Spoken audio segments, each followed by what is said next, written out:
It happened the morning after I became engaged to Harold. I got to the bank a little early that morning, hoping I'd be able to see him for a minute before we opened for business. And sure enough, Harold was just hanging up his hat and coat when I came in the door. You see, I'm one of the junior tellers at the main branch here in town, or rather I was, and Harold is assistant manager. That's how we met. So this morning I didn't stop at my own cage, but went on through the gate and walked up quietly behind Harold. Hello, darling. What?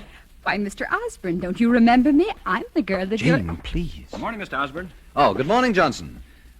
Miss Evans, would you step into my office for a moment? Why, certainly. Jane, really, you mustn't. Mustn't I mean, what? I didn't do anything. I just said But suppose someone had overheard. Don't you see how... Well, what if they had? They'll all know about it in a day or two anyway. But that's just the point, my dear. They mustn't. They mustn't?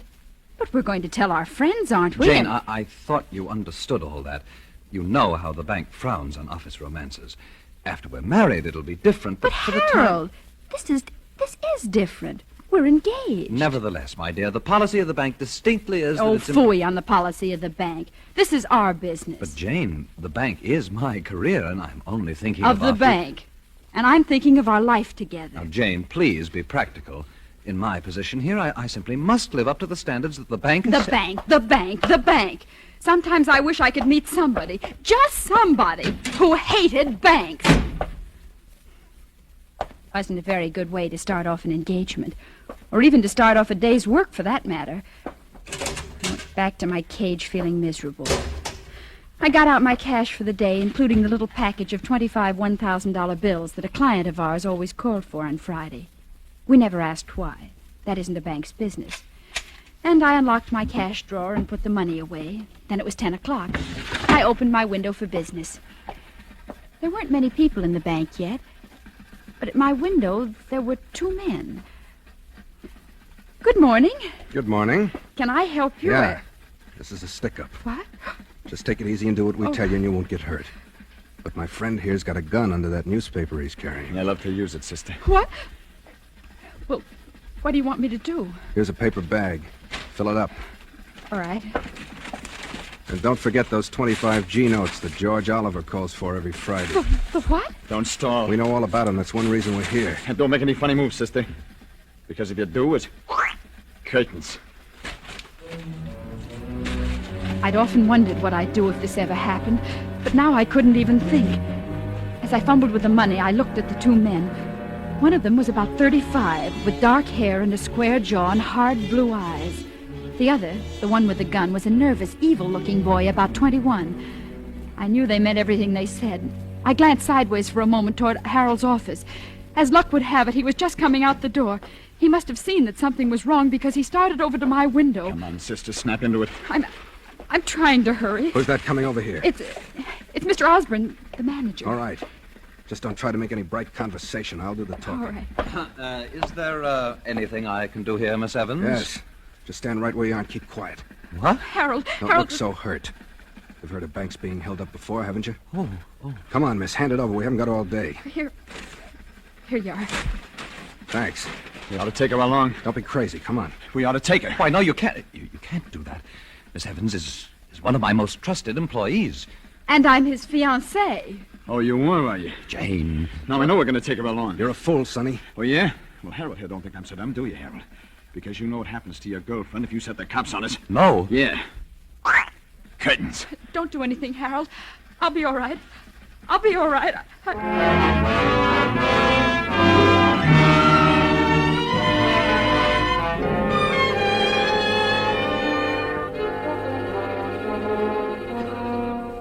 For suspense, Roma Wines are bringing you a star, BONITA GRANVILLE, whom you have heard in the first act of Bank Holiday by Robert Richards, which is Roma Wines' presentation tonight of Suspense.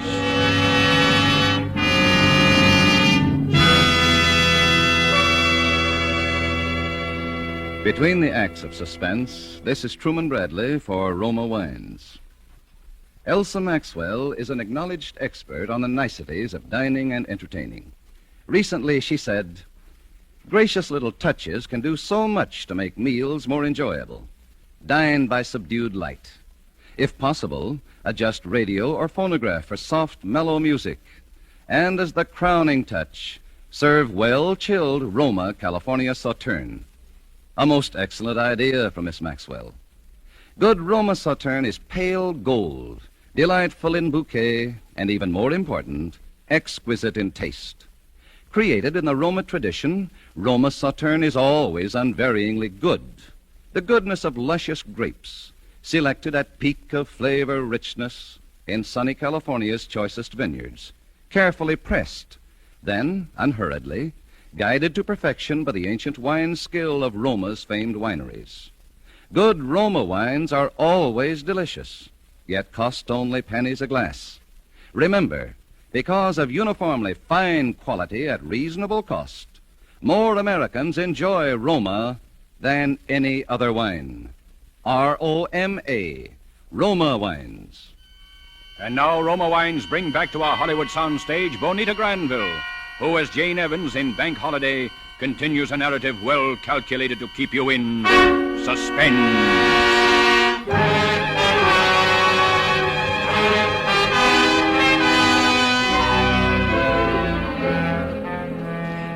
Why would I tell a couple of bandits who came in to hold up the bank that I was engaged to Harold, particularly when Harold was the manager of the bank? It was crazy, but there were a lot of crazy things I did that day that I didn't understand myself until later. Naturally, when I told them that, they took me along as a hostage. And the next thing I knew, I was sitting in the front seat of a big blue car beside the one called Frank, and the other one called Sonny had tied a blindfold over my eyes. And we were driving. Once we drove in somewhere, and for 15 or 20 minutes, there was a lot of banging and clattering around the car. Then we drove on. At first, I was too frightened to even breathe. Then I began to get angry. Just what do you think you're going to do with me? To tell you the truth, I haven't quite made up my mind. Yeah? Well, I have. Shut up, Sonny. I demand that at least you take this silly blindfold off. No, we couldn't do that, darling. Well, Then you might see how we'd strip this car down just now. Change the hood and the fenders and the Shut up, plates. Sonny. You talk too much. What's the difference? She ain't gonna be around to telling you. I said shut up! What's the matter? You getting soft? No, but a bank rap is enough without having some trigger-happy punk of a You kid. better not talk to me that way. I'll talk to you any way I want to. Watch out the back for cops. Cops? You don't think the little lady's boyfriend is gonna I wouldn't call want to bet too much on it. Would you, Miss Evans? I don't know what you're talking about. All I know is that at least Harold isn't a cowardly, bullying... Oh, I'm sure Harold is the perfect gentleman. But I got a hunch he's also the perfect banker. I don't know what you're talking about. You just don't want to admit what I'm talking about. Which is that in spite of anything that might happen to you, Harold will turn us in. He wouldn't. No? Maybe we can check on that. I'll turn on the radio. What's that going to prove? Short wave. All the latest equipment for bank robbers, sweetheart. That's us. LAPD. Car 17. Car 17. Disturbance at 8th and Pico. A disturbance at 8th and Pico. That's all. LAPD. Car 17, roger. That's all. Car 17. Well? LAPD. General alarm. A general alarm. Uh-huh. 2 unidentified men are wanted for a holdup. Main branch of the 42nd Bank and Trust Company. see? And for kidnapping a woman employee answering to the name of Jane Evans. Oh. When last seen was wearing a light blue dress, black shoes, has blonde hair, blue eyes. He done it. See what I mean, Miss Evans? Well, it was his duty. Why shouldn't he? Nothing, no reason at all. It's just a question of who rates the most with a guy, I guess, his boss or his woman. All right, he asked for it. I told him what I'd do. What are you going to do? Well, Miss Evans, I think we'll drive up this little side road here and let you out. Oh? You shouldn't have any trouble hitching a ride back. If you do, just try what Claudette Colbert did in that picture. Remember? Say, are you kidding? You heard what they said. She was nothing but excess baggage anyway. Now she's just another way they can identify All us. right, but that don't mean we let the guy get away with it. I told him what I'd do to her if he squawked, and I'm You're gonna do what I tell you. Oh, yeah? Well, if I'd known you were so yellow, I'd... Now, what was that you said, Sonny? All right, Frank, but... Cops. They're turning in here. Give me a gun, Sonny, and get down on the floor under that blanket. I'll plug him, Frank. Give me I'll that plug gun him. and get down on the floor. You're nuts. They'll get us, Frank. I know what I'm doing. You do what I tell you. That's right. Keep covered up and keep quiet. Take off that blindfold, Miss Evans. Well, look here, if you Now you're think going to that kiss me, and you better make it good, because this gun's going to be right in your ribs. All right, now. No, let go. Hey. Where?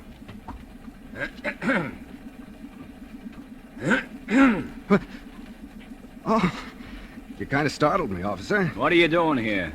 Well, if you must know, I'm getting engaged. Is there anything wrong with that? Let me see your license. We haven't got the license yet, Your but we're... driver's license. Oh, sure.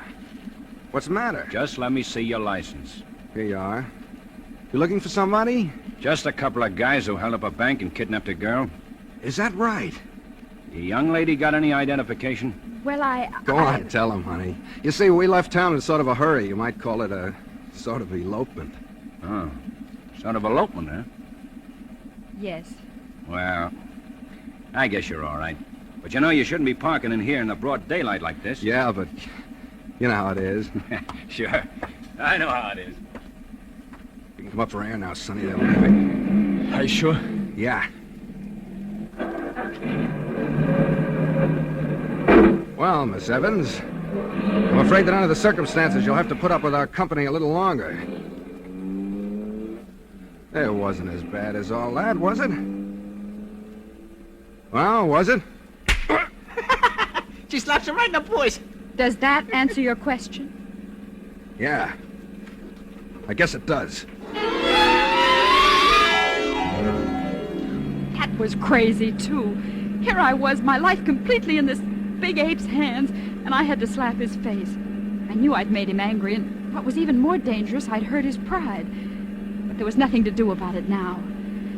For a long time, we just drove along, and nobody said anything. We were crossing a stretch of desert, heading toward a mountain range, and had just passed through a little town. I saw the car pull out of a side road as we flashed by, but neither of the two men did. And all of a sudden, my mind began to race, thinking that maybe now was coming my chance to escape, wondering what I could do, and then my blood ran cold again. The way they were talking. Still heading to the same place, Frank? Yeah, Mom place? that's right. What about Miss Spitfire here? I'll take care of that when the time comes. She knows too much. That's right. Hey, if I thought you was getting soft, Frank. What would you do? Well, you know what we gotta do, don't you? Yeah? Where? Not right out here in the open desert. That's a cinch. The mountains? Yeah, maybe the mountains. Maybe. There better not be no maybe. Cops again. Look right behind us. Yeah. Those others must have got to thinking things over. Cops in the middle of the desert. No one in sight for miles. What are you talking about? I'm talking about this. Sonny! I've been wanting to do this all day. You crazy fool! Who's crazy? We get them before they get us, that's all. Hey, they're shooting back. They know they got a fight in their hands now. So have we. Shoot at their tires, you hear? Okay. Hey, they hit us. And that's not supposed to happen the way you saw it in the movies, huh? You! Me? Yes, you. Get down. Down on the floor. Well, what are you going to do? There's only one thing to do now. Drive light.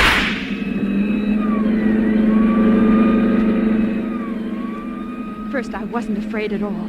It was even a little exciting. I kept thinking that maybe in just a few minutes I was going to be rescued and wondering what Harold would say and at the same time feeling the exhilaration of being in a race and wanting my side to win. And of course, that was crazy, too. And then suddenly the car took a sickening lurch. I scrambled up onto the seat again. We were out of the desert now, climbing a long, winding hill that twisted up toward the mountain. The police car was falling behind, but it was still following us. We hit another curve. Hold on. I looked down, and for a moment there seemed to be no road under my side of the car at all. Only a sheer drop down to a canyon filled with huge boulders and 100 feet below. Take it easy. We hit the other side of the curve and straightened out. Oh, I was frightened now, all right. I was weak and sick from fear. I told you to stay down on the floor. Oh, I can't, Frank. Look out. Get your hands away from that wheel. You're going to kill us. I know what I'm doing. Oh, stop, please, stop. Stop. That might be all right for you, lady, but it wouldn't be so good for me. Oh, I'm afraid. I'm so afraid. Take it easy, kid. Take it easy. Close your eyes. Like you do on the roller coaster. You'll be all right. Oh, I'll be killed. What do you think I'm running for instead of fighting? Just so nobody will be killed, not even cops. Frank, look out. Keep away from that wheel, I told you. Look out. Keep away. I hate to do this, but...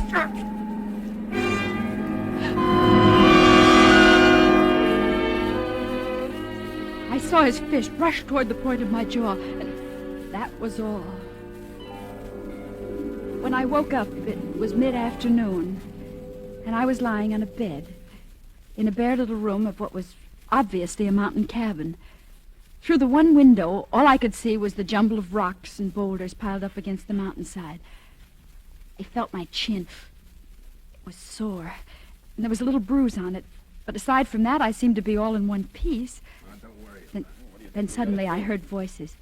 They were coming from the next room through the crack of a door left an inch or two ajar. I crept over and listened. Don't worry, I'll handle it. Okay. Right?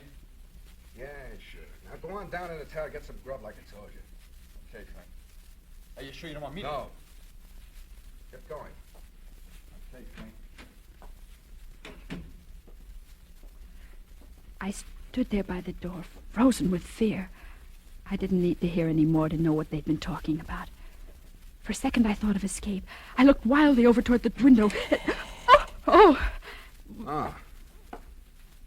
Been listening, huh? Yes. How do you feel? All right. Oh, I'm glad to see you're up and around. Why? Because it's against your principles to kill women who are unconscious? There's a path down the backside of the mountain that leads into the main highway. It's 4 or 5 miles long and pretty rugged, but you ought to be able to make it before dark if you hurry. Oh. Does that answer your question? Yes. I guess it does. Better get going. How do you know I won't... Because you're going to promise me not to. Aren't you? Yes. All you have to say is that I slugged you, and that's all you remember until you woke up by the side of the road. We'll be out of here and over the border by morning anyway. What about Sonny? I can handle Sonny. Well, I guess I do owe you something after all. Me? What? My life. That plays strictly for me. I just don't want that punk kid with his movie idea, Cops and Robbers, to be hanging a murder rap on us, that's all. You're a strange man to be A crook? Listen, there are just two kinds of guys in the world, right guys and wrong guys. And the wrong kind can be the usual bum with a gun in his hand, or he can be a pillar of society that sits all day behind a big shiny desk. He can be kind to his mother and nice to little kids and have a lot of fancy excuses and reasons he gives himself. Or just no reasons at all, like me. But a wrong guy is still a wrong guy. He's no good. well, thanks anyway. You better get going now. By the way, I'm sorry I hit you. That's all right. I guess I had it coming. I'm sorry I let you get into this mess in the first place, but But what? that kiss. I meant that. Did you? Yeah. Frank. Frank, so did I. Jane. Frank! They must have trailed us here after all. Frank! Frank, the cops! Yeah. I saw him down ahead of me on the turn of the road. I just had time to turn around and get back. You still got the dame, huh? Yeah. I was hoping you hadn't done nothing yet. She's about the only ace we got left. Take the south window. I'll take the west one. Yeah. Don't try to go knocking them off. It'll only make it worse. Just keep them covered so they can't rush us. Oh, yeah? Well, if I got a clean shot at one of them... You do what I tell you. Can you see them? Sure. They're down behind the big rocks. That's as far as they can get. That's as far as they could get even if they had an army. Until it gets dark. All right, we can turn the car headlights on them. Then they only shoot them out. We can hold them, Frank. We got enough ammunition to But hold you can't eat ammunition. Maybe they can't get up, but we can't get down either. We can't stay here forever. Well, they're gonna take me alive. They'll never take me alive as Stop long it, as will I you? Try using your head for a change. What? The phone. Yeah, Frank, what could that be? I don't know. The boys seem to have stopped the artillery barrage, too. Don't answer it. What's the difference? You don't think we're going to kid anybody that we're not home, do you? Yeah? Oh, yeah. Uh-huh. Yeah, she's here. Hmm? Sure, she's all right. Frank, who is it? It's your boyfriend, Harold. Harold? He came with the cops. He's on the Forest Ranger's emergency call box just down the road. Let me talk to him. Worried about him? No, it isn't that. But let me talk to him. Sure, go ahead. Harold? Oh, yes, so am I. Oh, no, nothing like that. They've been quite all right. Yes, of course they are. No, there's nothing to prevent them from killing me any time they want to. Listen, Harold, all you care about is getting the money back. And me, isn't it? Yes, I know. All right, wait a minute.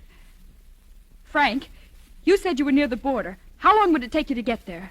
A couple of hours, one would put us in the clear. Would you give them back the money and me? Will the cops go for a deal like that? They got to. Harold, what's getting dark got to do with it? Well, of course you can't storm the place and expect to find me alive. Now listen, they'll give back the money. Yes, I'll bring it down myself. But you've got to give them an hour's start. Oh, well, you can just say that they rescued me and the money, but the men got away. Oh, no, Harold, nothing like that. No, you've got to promise me, Harold, on your word of honor, your solemn word of honor. All right? They'll do it. Okay. Are you nuts? It's our only chance. Harold? All right? Yes. I'm coming down now. Yeah, but if she goes She's going. The dough's still in the paper bag. It's on the table. Frank. Get going. All right. Goodbye. Goodbye. Harold, just so you don't have an idea you're getting away with anything, I think you're a dirty liar.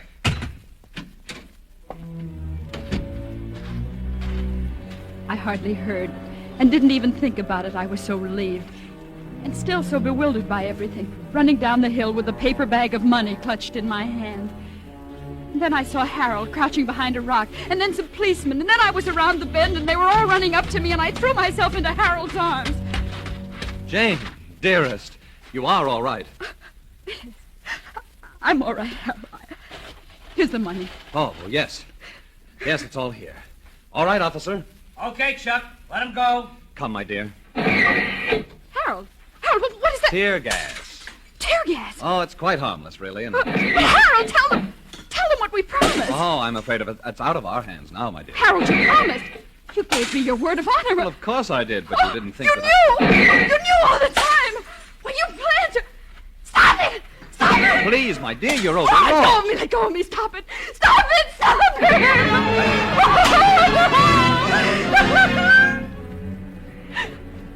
I tried to run back, but they held me. And I had to watch. I couldn't help it. It seemed like hours. It was only minutes, I suppose, with the tear gas bombs exploding around the cabin and crashing through the windows as they got the range. And then something white fluttered from the door, and they came out. The boy first, with his hands in the air, and then Frank, stumbling toward us like blind men and coughing. Oh, those terrible racking coughs that just seemed to be tearing them to pieces. Oh, Frank! All right, come on. Hello. Oh, Frank, I didn't know. I swear I didn't know. I know I did, though. I knew before you left. Oh, why did you let me go? I wouldn't have gone if Because he's just the kind who would have stormed the place. Maybe I couldn't have handled Sonny then. I'll help you. I'll do anything, everything I can, anything. Skipper, just take some advice, will you? Next time, be sure it's a right guy.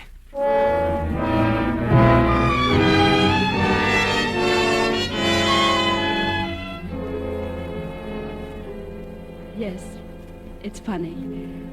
It's like he said. People can be honest and dishonest in so many different ways. I got to the bank early the next morning, too. Harold was already there waiting for me. Hello, darling. Hello? I'm so glad you're here early. There are some things I wanted to talk over with you. You know, you're quite the heroine now. Am I? Oh, yes. And you know, I've been thinking, perhaps I was a little too conscientious yesterday, about our marriage, I mean. I think perhaps you were right after all. We ought to tell... Harold, about our marriage. Yes? There isn't going to be any marriage. Isn't going to be any? I found out something about a girl getting married, Harold. Marriage is something you do second. Do second? Yes. First, you find a right guy.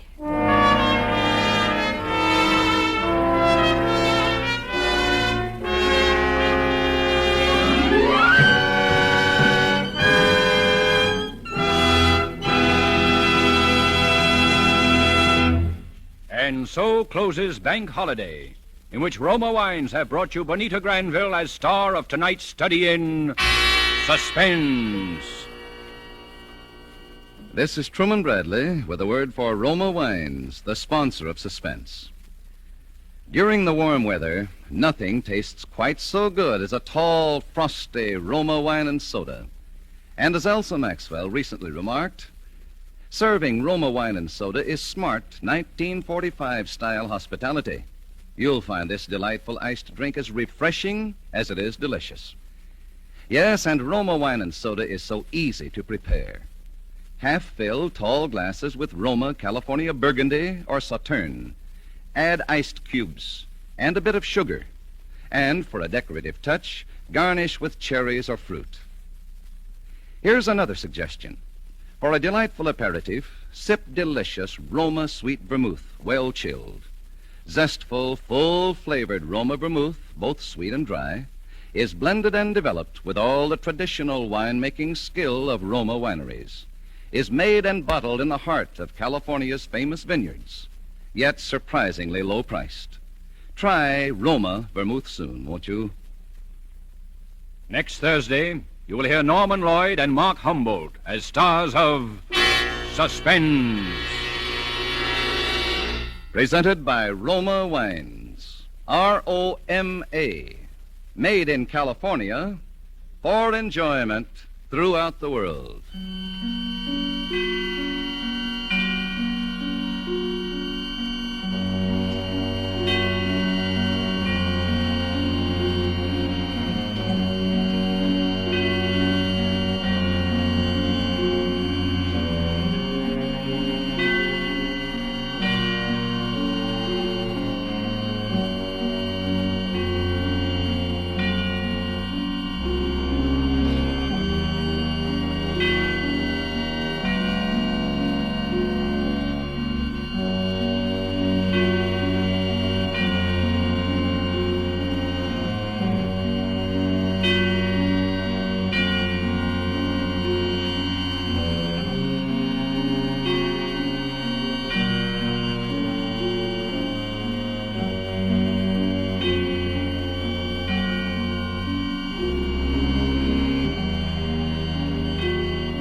This is CBS, the Columbia Broadcasting System.